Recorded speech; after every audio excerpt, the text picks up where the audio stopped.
الَّذِينَ يَجْتَنِبُونَ كَبَائِرَ الْإِثْمِ وَالْفَوَاحِشِ. These are people that are able to avoid major sins. And they're able to avoid shamelessness, all forms of shamelessness. So Allah mentions major sins and shamelessness. You know, there are small sins and there are big sins. There are sins like, you know, rushing through the prayer, not doing the best wudu. There are sins like not lowering your eyes fast enough. There are sins like maybe making fun of someone, not realizing you crossed the line. That's a sin. It's not good. You know, there are sins like reciting the Qur'an but not reciting it properly. Small things. There are sins that you can not even realize you're doing. But then there are major sins. The consumption of haram, like you're drinking a beer. You know, the zina of the eyes. It's pretty major. Actual zina. Killing somebody, consuming riba, earning riba, you know, endorsing it, saying something that Allah has made haram, that it's no big deal, it's okay, it's halal, Allah will understand. Things like that. These are major sins. Allah says, you want to be people of the afterlife? Number one thing you give me is don't do major sins. Kaba'ir al-ithm. Stay away from the big stuff. You can refine yourself and work on the smaller things over time and become better and better and better as a Muslim.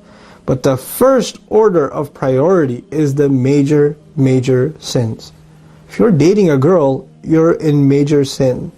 If you're dating a guy, you're in major sin. You need to stop before you worry about anything else in Islam. If you're addicted to pornography, you're in it deep.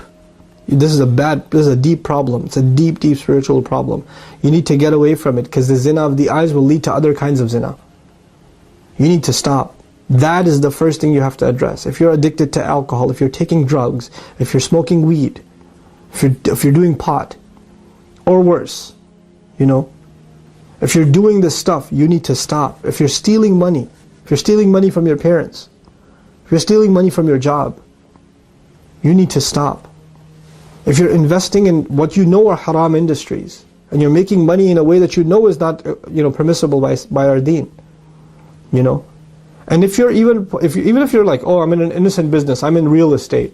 Okay, that's innocent enough, but I rent out my warehouse to a club.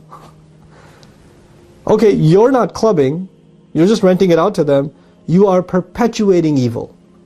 You may not be the fasid, you may not be the corrupt one, but you are the cause of corruption. Without you renting it out, it wouldn't exist. So you're complicit. You're complicit in that.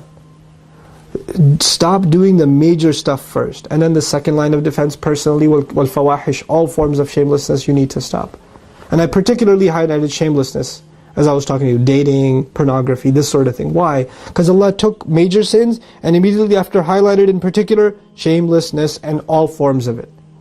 Any act of it, any manifestation of it, anything that takes you close to it, avoid it altogether. وَإِذَا مَا غَضِبُهُمْ يَغْفِرُونَ. And when they get angry, then they are able to forgive. These are the things that we need to prioritize, and these are the goals you need to set for yourself. How will you surround yourself with people that will help you avoid major sins? That will give you fresh company, good company.